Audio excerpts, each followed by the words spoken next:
15 कुटुंबांना भेट देणार आहे आणि ही कुटुंब भेट उद्यापासून सुरू होईल।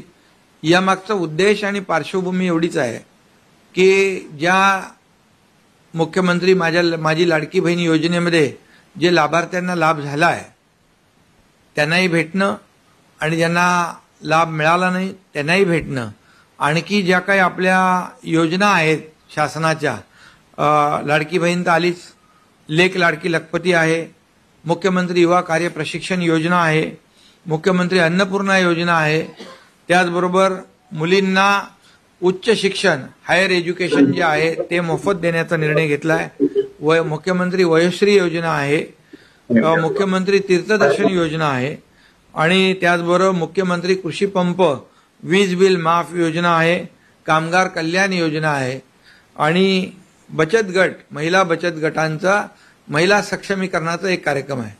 असे कार्यक्रम हे टॉप 10 कार्यक्रम आपण अनेक योजना ज्या आहेत त्याही आहेत, त्याबद्दल देखील त्या कुटुंबाला माहिती देणं, त्या कुटुंबाला लाभ मिळालाय की नाही याबाबतीत विचारपूस करणं, लाभ मिळाला नसेल तर त्याला मदत करणं लाभ मिळवून देण्यासाठी, आणि त्याचबरोबर इतर ज्या योजना आहेत या योजनांची माहिती देणं, ती प्रक्रिया कशी राबवायची आणि लाभ जो आहे त्या कुटुंबाला मिळाला पाहिजे, अशा प्रकारची मुख्यमंत्री माझी लाडकी बहीण योजना कुटुंब भेट ही आपण हा कार्यक्रम उद्यापासून आपण सुरू करतोय।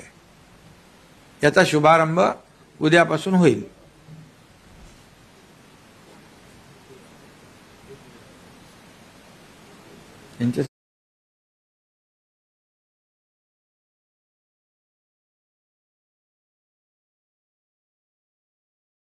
ना मी उद्या 15 कुटुंबांना भेट देणार, त्या कुटुंबामध्ये त्यांच्याशी बोलणार, कारण त्या परिवारामध्ये समजा मुख्यमंत्री माझी लाडकी बहीण योजनेची लाभार्थी आहे, एखाद्या परिवारामध्ये लाभार्थी नसेल, ते लाभार्थी कशी होईल यासाठी त्यांना मार्गदर्शन करणं, माहिती देणं, आणि त्याचबरोबर ज्या 10 योजना आहेत, म्हणजे 10 पेक्षा जास्त योजना आहेत, परंतु आपण 10 योजना एक प्रायोरिटी करू, एक टॉप 10 ज्या योजना आहेत त्या आपण त्याची माहिती देऊ, आणि त्या एखाद्या कुटुंबामध्ये समजा सुशिक्षित बेरोजगार आहे तर आपण जी मुख्यमंत्री युवा कार्य प्रशिक्षण योजना सुरू केली, 6,000, 8,000, 10,000 स्टायपंड देण्याचा जो निर्णय घेतला, म्हणजे खाजगी कंपनीमध्ये तो अप्रेंटिसशिप करेल, आपल्या सरकारी महामंडळ असतील आपली त्याच्यामध्ये अप्रेंटिसशिप करेल, पण त्याचं स्टायपंड जे आहे, प्रशिक्षण भत्ता सरकार देणार आहे। आतापर्यंतच्या इतिहासामध्ये ही पहिली योजना आपण सुरू केली आहे। म्हणजे त्या घरामध्ये एखादा युवक असेल तर त्याला मार्गदर्शन करणं, एखादी मुलगी आहे आणि तिला उच्च शिक्षण घ्यायचं आहे तर तिला मदत करणं, त्याचबरोबर 3 सिलेंडर गॅस सिलेंडर आपण मोफत देणार आहोत त्या कुटुंबाला, तर त्या कुटुंबाला त्या बाबतीमध्ये मार्गदर्शन करणं, त्याचबरोबर त्या कुटुंबामध्ये एखादा ज्येष्ठ नागरिक आहेत तर त्या ज्येष्ठ नागरिकांना वयोश्री योजनेचा लाभ कसा मिळेल, 3,000 रुपये डायरेक्ट डीबीटी मध्ये आपण ते त्यांच्या खात्यात आपण देणार आहोत, त्या बाबतीमध्ये ती माहिती त्यांना देणं। त्याचबरोबर जेव्हा ग्रामीण भागात जाऊ आपण तर शेतकरी जे 7.5 HP पर्यंत मोटर पंपाने शेती करतात त्यांचं आपण वीज बिल माफ करण्याचा निर्णय घेतलाय, तर त्यांची माहिती मागवणं, शासकीय यंत्रणांच्या माध्यमातून तर ते फॉर्म भरणं वगैरे होईल, परंतु त्यांना हे आपण माफ केलेलीची माहिती त्यांना आपल्याकडून गेली पाहिजे। त्याचबरोबर कामगार कल्याण योजना ज्या आहेत, जे बांधकाम कामगार आहेत त्यांना किट देतो आपण, आणि घरेलू आपल्या ज्या काही महिला आहेत काम करणाऱ्या त्यांना देखील किट देतो भांड्यांचं, आणि त्यामुळे त्याची देखील माहिती त्या कुटुंबाला देणं, म्हणजे एका कुटुंबामध्ये आपण अगदी जी लेक लाडकी लखपती आहे, म्हणजे मुलीचा जन्म झाल्यापासून तर लाडक्या बहिणीपासून, लाडक्या भावापासून, ज्येष्ठ नागरिकापर्यंत या सगळ्यांना त्याच्यामध्ये कव्हर केलेलं आहे, आणि शेतकऱ्यांना देखील त्याच्यामध्ये कव्हर केलं आहे। त्यामुळे एक पूर्णपणे एका शासनाने पूर्ण एक इकोसिस्टीम तयार केलेली आहे आणि पूर्ण परिवाराला लाभ देणाऱ्या योजना आपण सुरू केलेल्या आहेत। मला वाटतं हे पहिल्यांदा घडतंय आणि पहिल्यांदा घडतंय. त्यामुळे जसं आपण शासन आपल्या दारी हा कार्यक्रम आपण यशस्वी केला. शासन आपल्या दारी म्हणजे काय? लाभ तर होते, योजना पण होत्या, लाभार्थी पण होते, परंतु त्यांना कधी लाभ मिळत नव्हता. कारण ते चक्रा मारून, फेऱ्या मारून तो लाभाचा नाद सोडून देत होते. मग शासनाने असं ठरवलं की लाभार्थ्यांना लाभ मिळाला पाहिजे, म्हणून थेट शासन आपल्या दारी अशा प्रकारचा आपण तालुक्यावर, जिल्ह्यावर कार्यक्रम घेतले. आणि तिथं त्याच कार्यक्रमामध्ये लाभार्थी आपल्या व्यासपीठावर बसायचे, लाभार्थी समोर बसायचे आणि तिथं ट्रॅक्टर असेल, पॉवर ट्रिलर असेल, ड्रोन असेल, तिथे घराची किल्ली असेल, महिला बचत गटाचे चेक असतील, विहिरीचे पैसे असतील, शेततळ्याचे पैसे असतील, ह्या सगळ्या योजना ज्या आहेत, या संजय गांधी योजना असेल, श्रावणबाळ योजना असेल, या सर्व योजनांचे पैसे आपण तिथल्या तिथे त्यांना चेकवर देतो. आणि आपल्याला माहित आहे की त्यामध्ये 5,38,00,000 लाभार्थ्यांनी लाभ घेतला. 5,38,00,000 लाभार्थी. जर आपण हे शासन आपल्या दारी घेऊन गेलो म्हणून, नाही तर याच्यातले कितीतरी लाभार्थी वंचित राहिले असते. आणि म्हणून शासनाच्या प्रत्येक योजना या लाभार्थ्यांपर्यंत पोहोचल्या पाहिजे, ही सरकारची भूमिका आहे. आणि म्हणूनच आज आपण ही जी काही उद्यापासून हे करतोय कुटुंब भेट, ही कुटुंब भेट म्हणजे त्या कुटुंबाला देय असलेले लाभ, त्याच्याबद्दलचं मार्गदर्शन, त्याच्याबद्दलची मदत त्या कुटुंबाला आपल्या कार्यकर्त्यांकडून मिळाली पाहिजे. आणि तर खऱ्या अर्थाने आपण सरकारने घेतलेले निर्णय त्याचा लाभ लोकांपर्यंत जाईल, लोकांना मिळेल. आणि म्हणून त्याच्यामध्ये ऍप्लिकेशन डाउनलोड करणं हे त्यांना सांगितलं पाहिजे. त्यामध्ये ऍप स्टोअरमध्ये शिवसेना आपण कार्यकर्ते म्हणून जातोय तिथं, तर त्याच्यामध्ये ते टाईप करणं, लगेच ऍप्लिकेशन दिसेल ते डाउनलोड करा. अशा प्रकारचं आपल्याला हे डिटेलमध्ये तुम्ही सांगा. तुम्ही दाखवा ना. हा, हे बघा, असा दिसेल, हे असं आपल्याला दिसेल.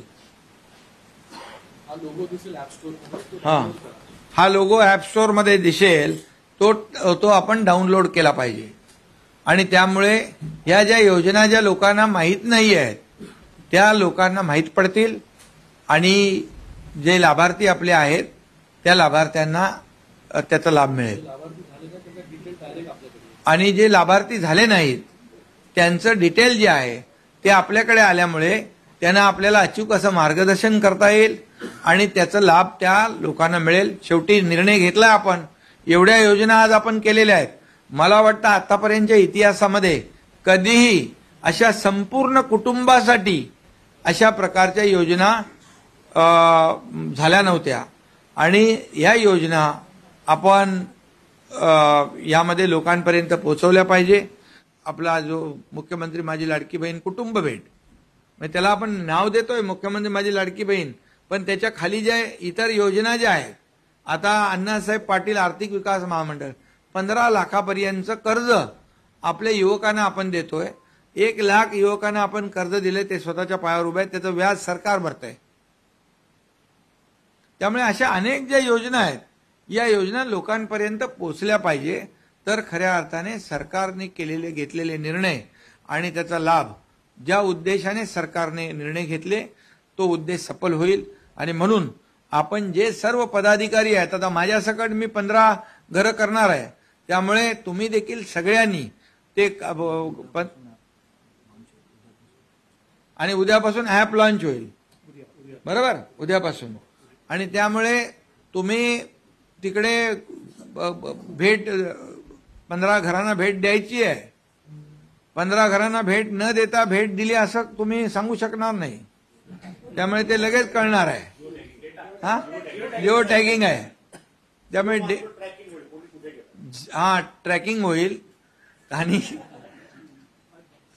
त्यामुळे आपण प्रामाणिकपणे बघा, मुख्यमंत्री म्हणून मी स्वतः आज काम करतोय 24/7.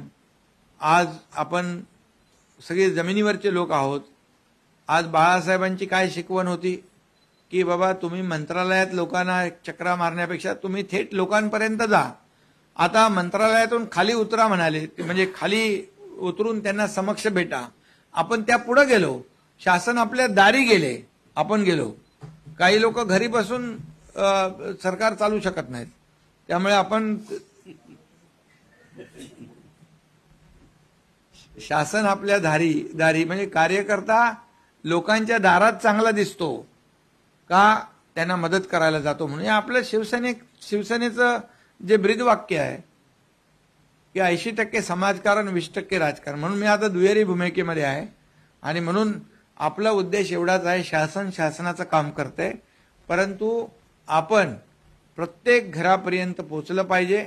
आणि आपण जर हे केलं तर मला वाटतं आठवडाभरामध्ये 1 कोटी घरं होतील आणि पुढच्या दुसऱ्या आठवड्यामध्ये 2 कोटी होतील.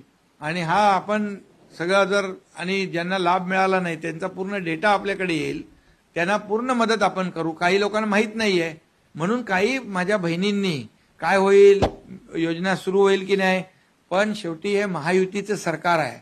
हे जे शब्द दिले ते शब्द पाळणारं सरकार आहे. आम्ही जे देऊ शकतो तेच बोलणार आणि जे बोलणार ते देणार.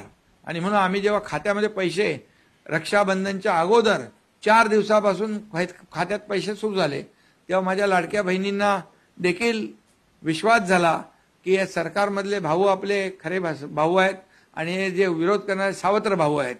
त्यामुळे आता उरलेले ज्या बहिणी आहेत त्यांचं देखील आपण 30 सप्टेंबर पर्यंत आणखी आपण मुदतवाढ दिलेली आहे, हे देखील सांगायचं आहे. त्यामुळे तुम्ही सर्वजण आज याच्यामध्ये ज्या योजना आपल्या इतर आहेत त्या देखील महत्त्वाच्या योजना आहेत. आणि एवढ्या तुम्हाला फक्त त्यांच्यापर्यंत पोहोचायचं आहे आणि योजनांची माहिती द्यायची आहे. तुम्हाला ज्या योजनांमध्ये त्यांनी आता बेनिफिट घेतलेला नाही ते तुमच्यामुळे त्यांना मिळणार आहे. त्यामुळे तुम्हाला काय मागायला नाही जायचं आहे, द्यायला जायचं आहे. आणि आपण म्हणतो नेहमी की देणारं हे सरकार आहे, घेणारं नाही. त्यामुळे हे तुम्हाला दाखवून द्यायचं आहे, हे सरकार देणार आहे. आणि म्हणून आपण घेतलेले जे निर्णय आहेत महायुतीने, हे महायुतीचे निर्णय हे सर्वसामान्य माणसाच्या जीवनामध्ये बदल घडवणारे आहेत. आज किती महिला, आम्ही 15 ऑगस्टचा स्वातंत्र्य दिन त्यांच्यासोबत साजरा केला. मी त्यांच्याशी बोललो, किती महिला म्हणाल्या, काही लोक म्हणतात 1,500 काय होणार, पण त्यांनी सांगितलं मला 1,500 आमच्या कुटुंबात, आमच्या आयुष्यामध्ये एक आधार देणारे 1,500 रुपये आहेत. वर्षाला 18,000 रुपये आहेत. एका घरात 2 माझ्या बहिणी असतील तर 3,000 रुपये झाले. आणि 3,000 आपण डायरेक्ट 2 महिन्याच्या खात्यामध्ये टाकले. काही काही आमच्या बहिणी म्हणाल्या की 1947 साली स्वातंत्र्य तर मिळालं, देश आपला आझाद झाला, पण आर्थिक जे आता आमच्या हक्काचे पैसे आमच्या खात्यामध्ये आतापासून मिळत आहेत. म्हणजे एक त्यांना जे काही स्वातंत्र्य जे आहे आर्थिक आणि स्वतःचे पैसे काढण्याची जी काही मुभा आहे ती त्यांना मिळाल्याचा आनंद आहे. आणि एक महिला म्हणाली, माझा सक्का भाऊ होय आहे, पण तो सक्का भाऊ मला बघत नाही, मला कधी त्यांनी ओवाळणी दिली नाही, परंतु मुख्यमंत्री म्हणून 3,000 रुपये माझ्या खात्यामध्ये ओवाळणी तुम्ही टाकली. हे असे खूप अनुभव आहेत. काही महिला म्हणाल्या, छोटा आमचा उद्योग आहे, अगरबत्तीचा उद्योग आहे, पूजाचं साहित्याचा उद्योग आहे. काही म्हणाले आम्ही साड्या आणून विकतो, असा आमचा ग्रुप आहे. तर हे आमच्या ग्रुपमध्ये हे जे 1,500 रुपये आम्ही एकत्र करून आमचा व्यवसाय वाढवू. शेवटी म्हणजे खूप वेगवेगळे अनुभव याच्यामध्ये आले. आणि ज्यांना पैशाच्या राशीत जे काही लोळणारे लोक, सोन्याचा चमचा जन्माला घेऊन आलेले लोक, त्यांना काय 1,500ची किंमत कळणार. 1,500ची किंमत ते बोलताना मला माझे जुने दिवस आठवले. माझी आई कसं प्रपंच चालवायची, कसं काटकसर करायची. शेवटी हे आपल्याला माहित आहे की आपण सर्वसामान्य शेतकरी कुटुंबातून आलोय, आपण सर्वसामान्य घरातले लोक आहोत. त्यामुळे याचा उपयोग जो आहे, आणि सगळ्यात महत्त्वाचं म्हणजे महिला ही अर्थव्यवस्थेला चालना देणारी सगळ्यात मोठी शक्ती कोण आहे, तर महिला शक्ती आहे. कारण त्यांना माहित आहे, पुरुषांना काय आपल्याला बाहेर आपण फिरतो, कामं करतो, परंतु घर चालवणारी जी आपली महिला भगिनी आहे तिला अर्थकारण चांगलं कळतं. आणि हे पैसे जे आहेत हे पुन्हा आपल्या मार्केटमध्ये येणार आहेत, अर्थव्यवस्थेमध्ये येणार आहेत आणि अर्थव्यवस्थेला चालना मिळणार आहे. एखादा दुकानवाला आहे त्याच्याकडून खरेदी जास्ती होईल या आपण दिलेल्या पैशामुळे, तो शहरातून जास्तीचा माल इकडे घेऊन येईल.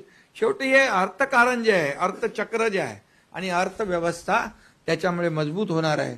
आणि आपल्या राज्याची अर्थव्यवस्था मजबूत झाली तर देशाची अर्थव्यवस्था मजबूत होणार आहे. कारण आज आपण नंबर 1 ला आहोत. आज आपण उद्योगामध्ये नंबर 1 ला आहोत. इन्फ्रास्ट्रक्चरमध्ये नंबर 1 ला आहोत. महाराष्ट्राला देशामध्ये स्वच्छतेचा पुरस्कार नंबर 1 चा मिळाला आहे. तो आपल्याला काही लोकांना माहीत नसेल.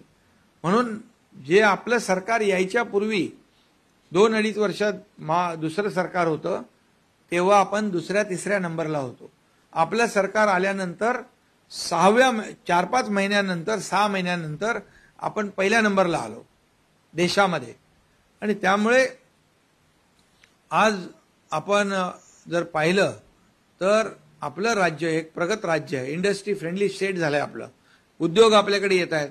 उद्योग आले तर रोजगार मिळेल, लोकांच्या हाताला काम मिळेल आणि समृद्ध आपलं राज्य होईल. आणि म्हणूनच या ज्या आपण एकीकडे विकासाचे प्रकल्प जे बंद पडले, पाडले, थांबवले, स्पीड ब्रेकर टाकले, सरकार आल्या ते आपण सुरू केले, त्याला चालना दिली. त्याच्यात मी जर उदाहरणं दाखल सांगेन, मी मेट्रोची कामं बंद होती, कारशेडचं काम बंद होतं, अटल सेतूचं काम बंद होतं, समृद्धीचं काम बंद होतं, कोस्टलचं काम बंद होतं. हे सगळे कामं आपण सुरू केले आणि आज आपण सगळे पाहतोय अटल सेतूचा करिश्मा काय, समृद्धीचा करिश्मा काय, कोस्टल हायवेचा करिश्मा काय. आता कोस्टल हायवे आपण इकडे पकडून सरळ वर्सोवा टू विरार, विरार टू पालघर तिकडे जातोय आपण. आज पूर्ण महाराष्ट्रामध्ये आपण ऍक्सेस कंट्रोल रोडचं ग्रीड बनवतोय. त्यामुळे या सगळ्याचा फायदा जो आहे